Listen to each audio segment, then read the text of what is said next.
오늘 말씀은 하나님의 뜻대로 하는 근심이라는 제목으로 하나님 말씀 함께 나누도록 하겠습니다. 근심이 여러 가지지만 하나님의 뜻대로 하는 근심은 회개를 가져오고 구원을 가져옵니다. 그래서 우리는 우리 세상의 근심보다도 하나님께서 원하시는 근심을 해야 합니다. 하나님께서 하게 하시는 근심은 결국 하나님을 보게 해요. 그리고 하나님께서 하게 하시는 근심은 하나님께 돌이키게 합니다. 바울이 쓴 편지 때문에 고린도 교회가 근심했다고 하는 것이 오늘 고린도후서 7장의 내용입니다.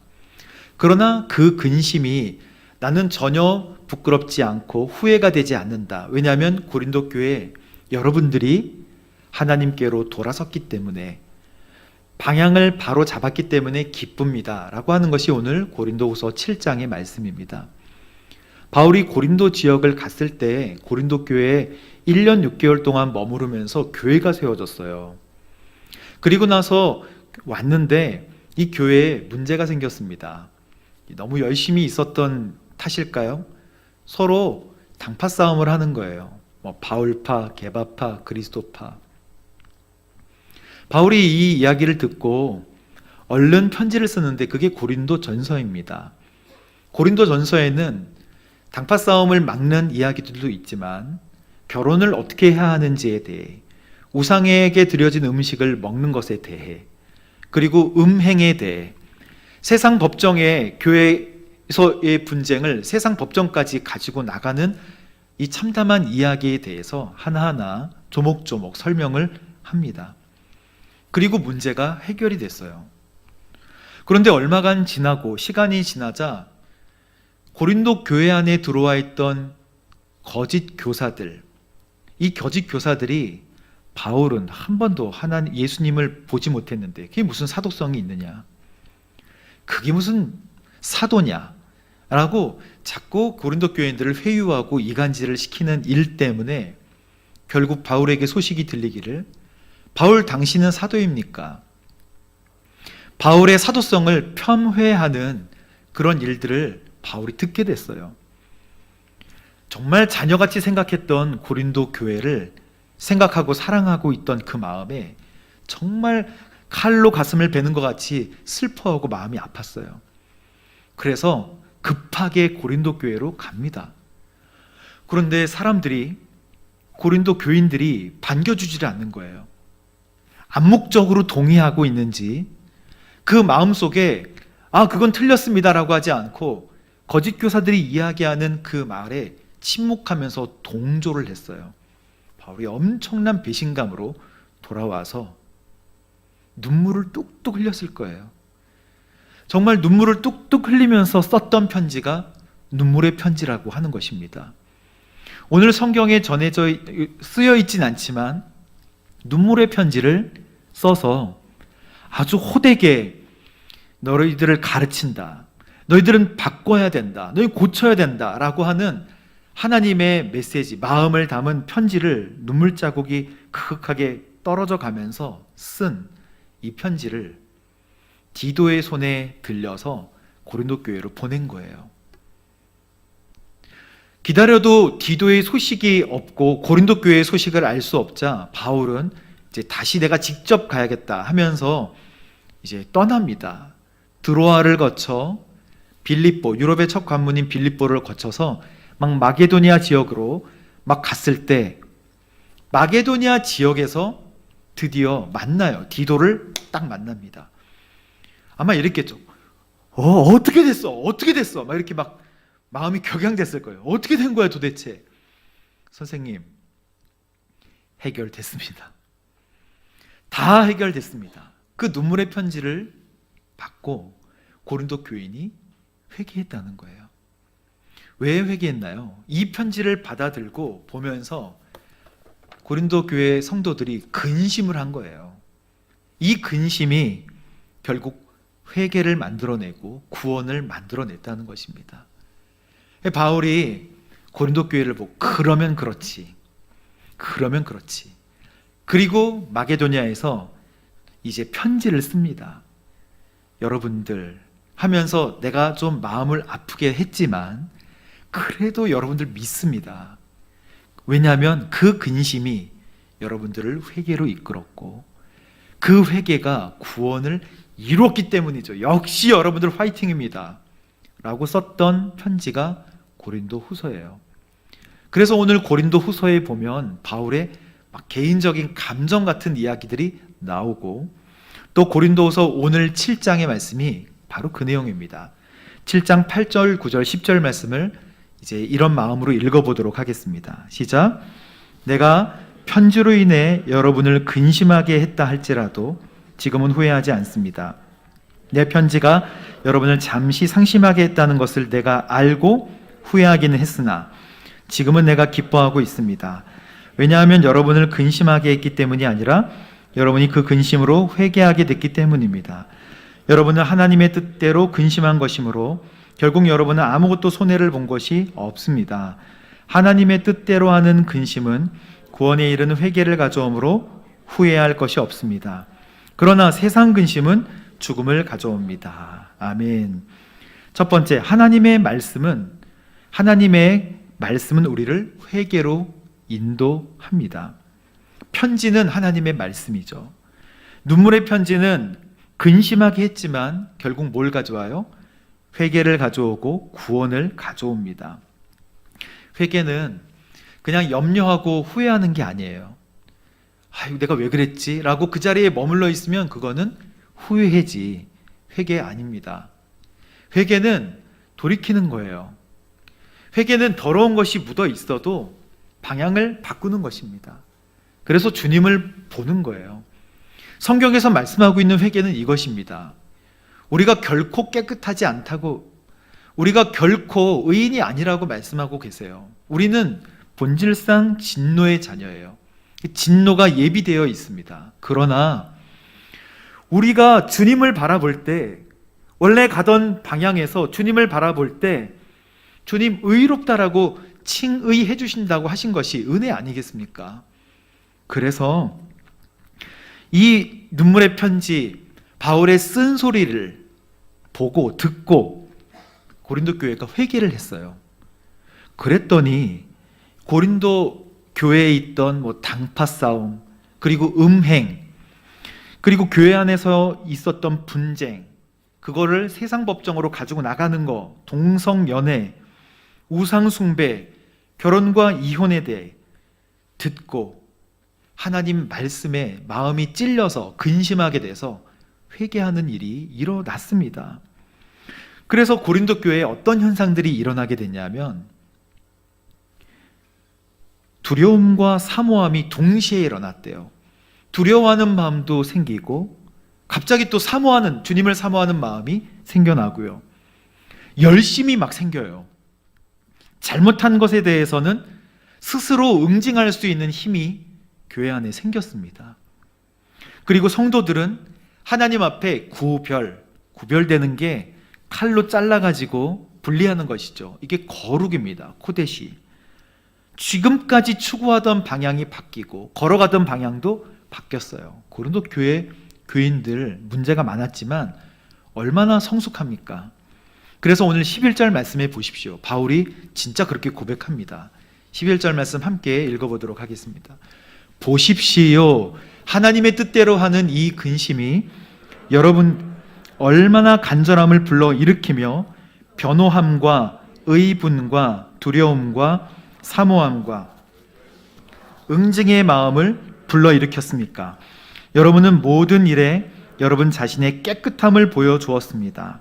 할렐루야. 고린도 교회가 바울의 편지로 어떻게 됐다고요? 거룩하게 되었다고 오늘 고린도 후서 7장에 말씀하고 있는 것입니다. 사랑하는 성도 여러분, 우리도 그렇게 하나님 뜻대로 하는 근심이 있어야 된다고 주님께서 말씀하고 계시는 거예요. 조나단 에드워즈는 미국 교회가 배출한 신학자이자 부흥사고 말씀을 전하시는 분이에요. 조나단 에드워즈의 가장 유명한 설교가 있는데 기독교 고전 같은 무서운 설교예요. 진노하시는 하나님의 손 안에 있는 죄인, 진노하시는 하나님의 손 안에 딱 있는 죄인이라는 설교입니다. 얼마나 제목부터가 혐오스러워요. 무서워요.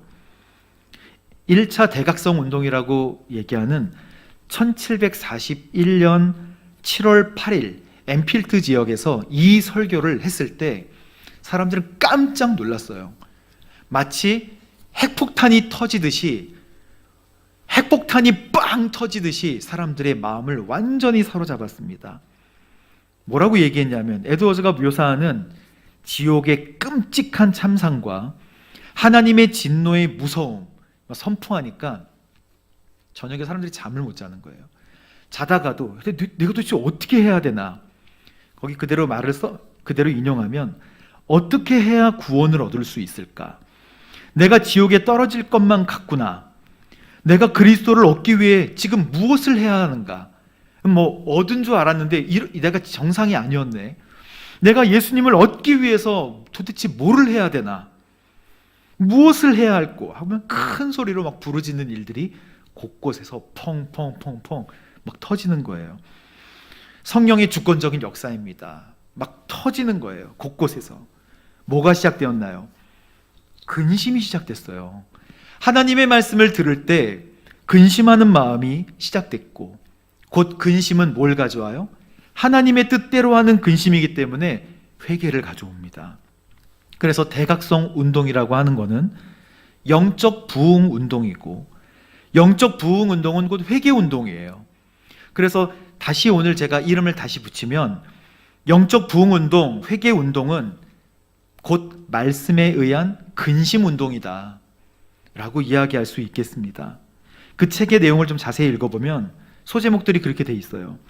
나는 과연 하나님의 진노의 손에서 벗어나는가? 이게 설교의 제목들이에요. 지옥은 지금 불신자들을 받을 준비가 되어 있다는 거예요. 딱 준비가 되어 있다. 하나님 불신자에게 지옥 가지 않게 해주겠다는 약속을 하신 적이 전혀 없다. 그래서 어른이나 청년들이나 아이들에게도 딱딱 맞춰서 설교를 합니다. 아직 구원받지 못한 어른들에게 경고한다. 세상에서 오래 살았지만 아직 거듭나지 못하고 아무것도 한 것이 없고 오직 진노의 날에 받을 진노만을 쌓고 있는 분이 이곳에 많지 않습니까? 막 설교문이 그래요. 그 설교문이 책으로 나와요. 젊은이들에게 경고한다라고 하면서 청년의 허망한 것들을 버리고 그리스도에게 몰려 나오고 있는 이때 여러분은 지금 뭐 하고 있습니까? 이 소중한 시기를 다 그냥 보내시려고 합니까? 라고 막 선포를 해요. 아주 파릇파릇한 우리 아이들, 어린이들에게도 선포합니다. 아직 구원받지 못한 어린이들에게 경고한다. 회개하고 있지 않은 어린이 여러분, 여러분은 마귀의 자녀로 있는 것이 안전합니까? 보통 일반적인 할렐루야 복 받으십시오 라고 하는 설교가 아니에요. 폭탄이 터지듯이 결국 뭘 가져와요? 심령에 부담을 가져오고 근심을 가져왔지만 이 근심이 하나님의 뜻대로 하는 근심이었기 때문에 영적 부흥 운동, 그리고 대각성 운동, 하나님께 방향을 다시 맞추는 운동, 회개의 운동으로 많은 사람들의 마음을 감동하게 했습니다. 남유다, 이스라엘 역사 중에 남유다의 16대 왕으로 요시아 왕이 있잖아요. 이 요시아 왕은 끝에 나라가 망해가는 가장 끝에 있던 왕이에요. 요시아, 여호아하스, 여호야, 긴, 시드기야 하면서 나라는 586년에 망하는 거거든요. 근데 이 요시아를 하나님이 사랑하셨어요. 꼬마 8살에 왕이 됐지만 16살에 막 종교개혁을 시작하던 그런 왕이었거든요.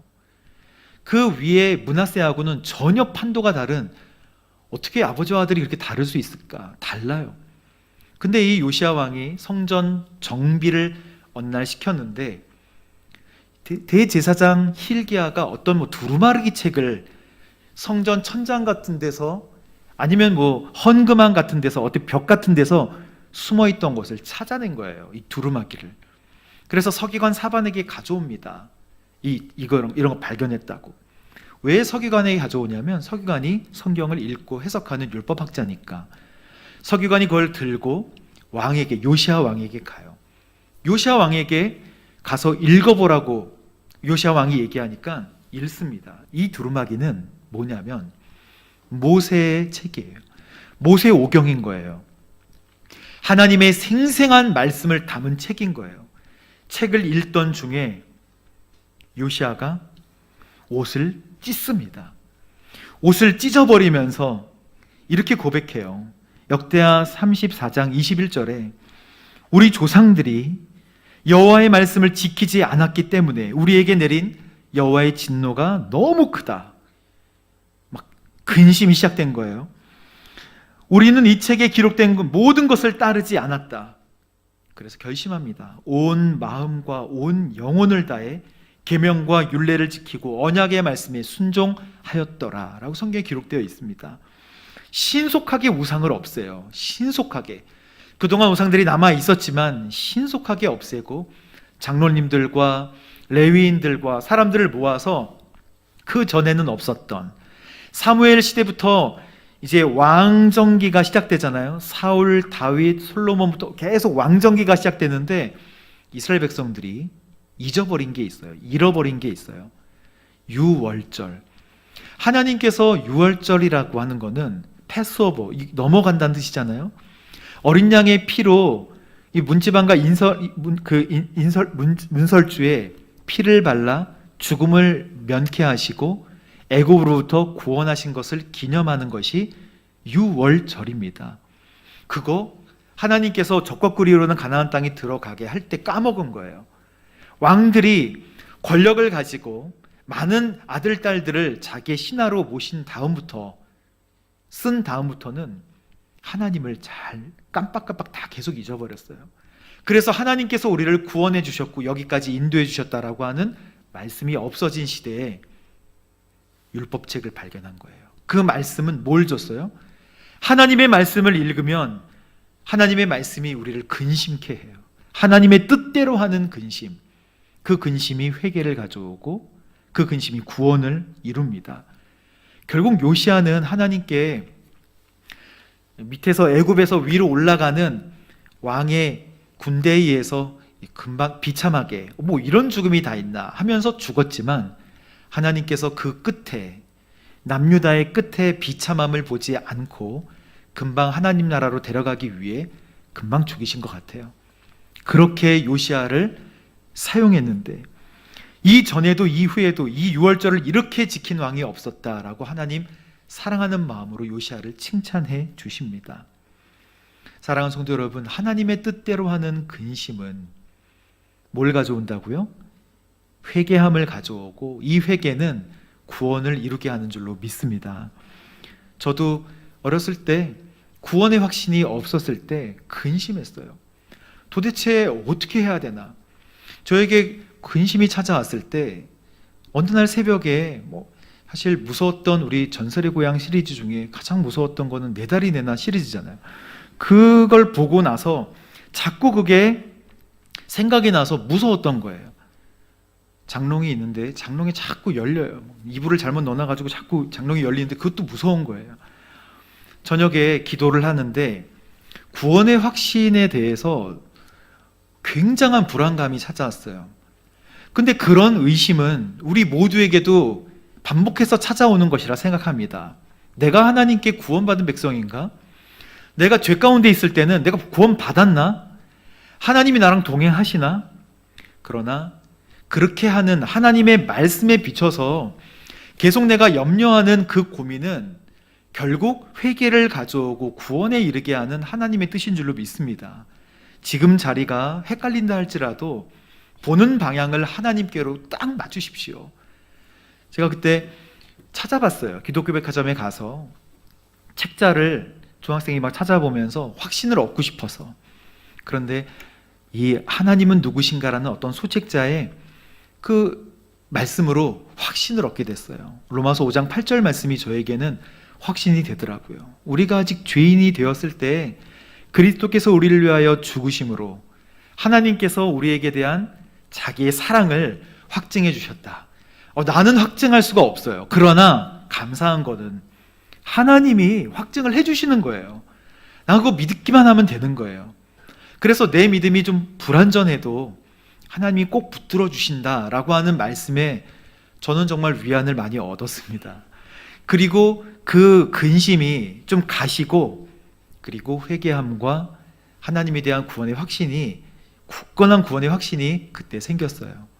사랑하는 성도 여러분, 구원의 확신에 대해서도 물어보면 많은 성도님들이 헷갈리세요. 그거는 하나님이 사랑하시지 않아서가 아니에요. 그거 그냥 내가 어떤 하나님의 말씀에 확신을 가지지 못하는 것 뿐입니다.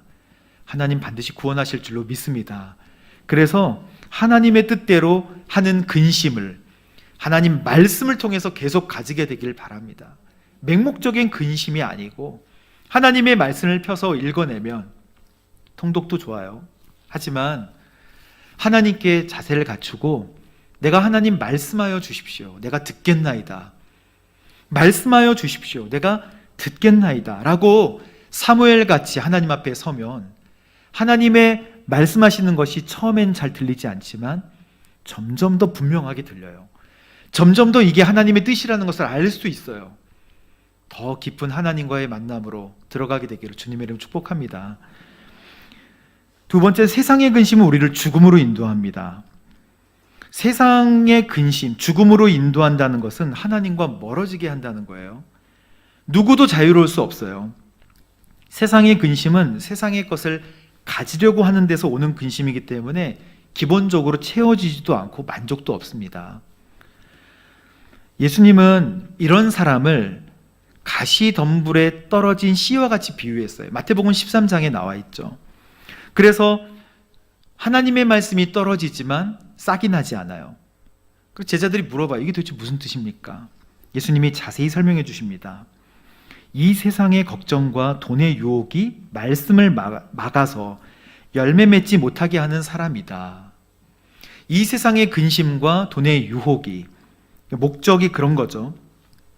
그래서 싹도 나지 않고 열매도 맺기 어렵다고 했습니다. 하나님의 말씀이 없는 게 아니에요. 있어요. 그런데 하나님의 말씀을 싹이 트지 못하게 하는 가시덤불과 같은 것이 더 많다는 거예요. 말씀보다도. 예수님께 마태복음 19장에 보면 어떤 부자의 청년이 한 명 찾아와요. 이 청년은 완벽한 청년이었어요. 그야말로 완전합니다. 율법을 잘 지켰어요. 부모님께도 효도하고 율법도 잘 지키고 남도 잘 돕고요. 헌금 생활은 물론이고 교회 생활도 잘하는 청년이었어요. 누가 봐도 지도자감이에요. 근데 예수님께 물어보기를, 예수님, 제가 열심히 하고 있는데 뭐가 더 부족할까요? 라고 물어봐요. 그러니까 플러스 알파를 뭘 해야 될까요? 이런 얘기 들으면 야, 정말 대단하다, 신실하다. 이 청년 신실한 청년이에요. 그런데 예수님이 이렇게 말씀하십니다. 너가 완전해지고자 한다면 너희 재산을 팔아 가난한 사람들에게 주고 너는 나를 따라라. 이 얘기를 들은 청년은 마음에 근심이 생겼어요. 하나님의 뜻대로 하는 그 근심은 아니에요. 그리고 슬픈 얼굴로 돌아갔대요. 성경은 그가 굉장한 부자였다고 말씀합니다. 저는 부자가 주님을 따를 수 없다고 이야기하는 것이 아닙니다. 성경은 부자가 주님을 따를 수 없다라고 이야기하는 게 아니고 그 사람에게 있는 부가 주님보다 나를 더 지켜줄 거라고 생각할 확률이 더 높다는 거예요. 그리고 내가 가진 부가 더 짧은 인생이지만 더 가치가 있는 것 같아라고 생각할 확률이 더 높기 때문에 주님을 따르기가 어렵다고 말씀하신 것입니다. 더 가치가 있기 때문에. 그래서 우리 모두는 사실 세상에 있는 근심으로부터 절대적으로 자유로울 수는 없죠. 고린도전서에 그래서 이렇게 말씀합니다. 10장 31절에 그러나 여러분은 먹든지 마시든지 무엇을 하든지 모든 것을 다 하나님의 영광을 위해 하십시오. 바울이 이렇게 듣기적으로라고 하는 말이 아니라 먹든지 마시든지 무엇을 하든지 하나님의 영광을 위해 하십시오 라고 이야기한 것은 바울이 사실 가질 수도 있고 취할 수도 있었던 것들이 많지만 그거 같이 비교를 해봤을 때 정확히 판단을 한 거예요. 천국을 본 거예요. 예수님을 진짜 본 거예요. 그러니 짧은 인생 가운데는 물론 행복도 있고 다 있어요. 하지만 더 큰 천국, 이 다음 영원한 삶을 생각할 때는 내가 해야 될 일이 분명하다고 생각한 거예요. 보는 방향과 걸어가는 스텝이 달라진 것이죠. 그래서 자신의 유익을 구하지 않고 많은 사람들의 유익을 구하는 바울의 고백으로 자신의 삶이 바뀌었다는 것입니다. 마지막 말씀입니다. 말씀으로 회개하면 주 안에서 하나가 되는 거예요. 우리 14절, 15절 말씀을 함께 읽어보겠습니다. 시작. 내가 여러분에 대해 디도에게 무슨 자랑할 것이 있다 할지라도 나는 부끄럽지 않습니다. 우리가 여러분에게 말한 모든 것이 사실이었던 것처럼 우리가 디도에게 한 자랑도 사실이기 때문입니다. 디도는 여러분 모두가 두렵고 떨리는 마음으로 순종한 것을 기억합니다. 여러분에 대한 애정이 더욱 깊어졌습니다. 아멘. 그래서 16절에 보면 나는 여러분을 전적으로 신뢰할 수 있게 돼 기쁩니다. 전 이 말을 보고 바울은 고린도 교회를 아들과 같이 생각했다고 생각해요. 아들이에요, 그냥. 이 말씀을 제가 설명할 필요가 없습니다. 그냥 바울은 고린도 교회가 아들이었던 거예요. 왜냐하면 바울의 마음을 새까맣게 타들어가게 어렵게 했던 이 고린도 교회를 볼 때 일반적으로 내가 다시는 거기 가나 봐라 이렇게 할 수 있어요. 그렇게 하기가 더 쉽습니다. 그런데 끝까지 편지를 보내면서 고린도 교회를 살리고 세우고자 한 것은 고린도 교회를 향한 하나님의 마음을 가지고 있었을 뿐더러 그 고린도 교회가 사랑스러운 거예요. 안 그러면 조금 마음이 바뀌었다고 그래 너희가 이렇게 했지, 그런 배신의 마음으로 다시 돌아가기 어려웠을 텐데 바울이 조금만 회개하면 그냥 입이 귀에 걸려요. 그리고 그냥 좋아하는 거예요. 사랑하는 거예요. 그래서 여러분을 전적으로 신뢰할 수 있게 되었습니다 라고 이야기합니다. 그 7장에 고린도 후서 7장에 그런 말씀이 자주 나와요. 내가 여러분에게 신뢰감을 가지고 있고 자랑할 것도 많습니다. 디도에게도 막 자랑을 했던 거예요. 디도야 이러지 않아 잘 모르겠어요. 디도씨 디도야 뭐라고 했는지 모르겠지만 동역자니까 디도 형제. 고린도 교인들이 어떤 사람인지 알아? 역시 좀 그랬지만 역시 봐봐 이랬잖아. 역시 회개하잖아. 왜 아들인 거예요. 그런 마음이 없으면 이렇게 할 수 없죠. 그래서 말씀으로 회개하면 주님 안에서 하나가 되는 것입니다. 제가 꼭 이 얘기는 안 하려고 그랬는데 저희 아들이 낮에 막 잠을 자요. 보니까 피곤한 거예요. 보통 체력이 강할 텐데 어느 날 아내가 일어나가지고 보니까 아들이 혼자 새벽에 막 3시, 4시 혼자 컴퓨터 게임을 하고 있는 거 우리가 몰랐어요. 어디서 찾았는지 이렇게 게임을, 그래서 아내가 충격을 받았습니다.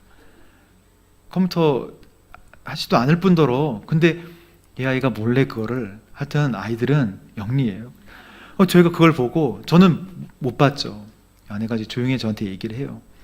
그런데 그게 이제 컴퓨터 게임인데 초등학교 저학년이 그걸 혼자 새벽에 일찍 일어나서 컴퓨터 게임을 하는, 제가 새벽에 새벽기도 할 때 이미 깨어 있어요. 그 시간을 알고 근데 저한테 너무 반갑게 인사를 해요. 그래서 얘는 도대체 몇 시에 일어나는 것일까 제가 궁금해서, 얘는 도대체 몇 시에 일어나길래 지금 벌써 일어나서 책을 보고 그러고 있나. 알고 보니까 오랜 시간 동안 게임을 했던 거예요.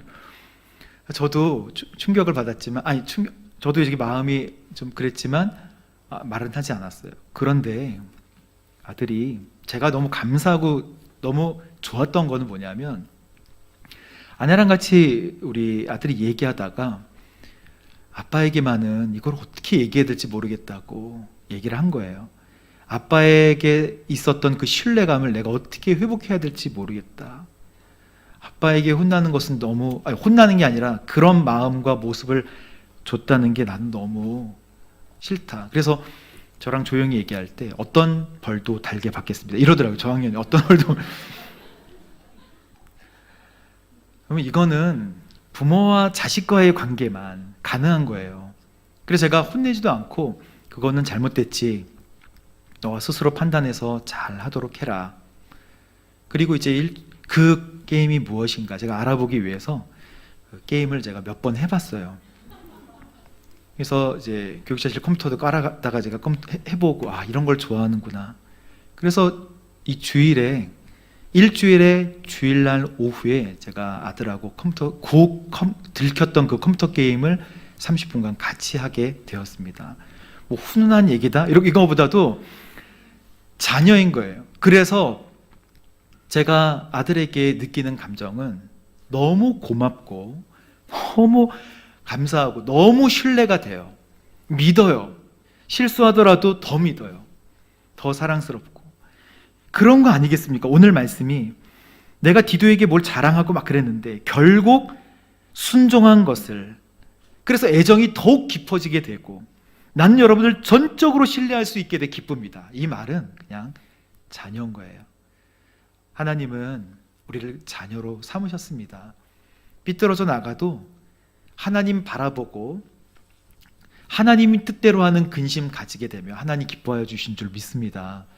오늘 이번 한 주를 살아가실 때 기억하십시오. 하나님의 뜻대로 하는 근심, 그 기쁜 것이다. 그러나 세상의 근심은 뭘 가져온다고요? 죽음을 가져옵니다. 그거 하나님과 멀어지게 하는 것이기 때문에 그건 보면 놓도록 노력하십시오. 그리고 말씀으로 회개하면 주 안에서 하나가 된다. 이 말씀으로 이번 한 주 살아가는 거룩한 주일 되시기를, 일주일 되시기를 주님의 이름으로 축복합니다. 기도하겠습니다. 하나님 감사합니다. 하나님 뜻대로 하는 근심으로 회개하고 구원을 얻는, 또 이 땅에서 주님 뜻대로 주님 바라보고 살아가는 거룩한 저희들 될 수 있도록 인도하여 주옵소서. 예수님의 이름으로 기도합니다. 아멘.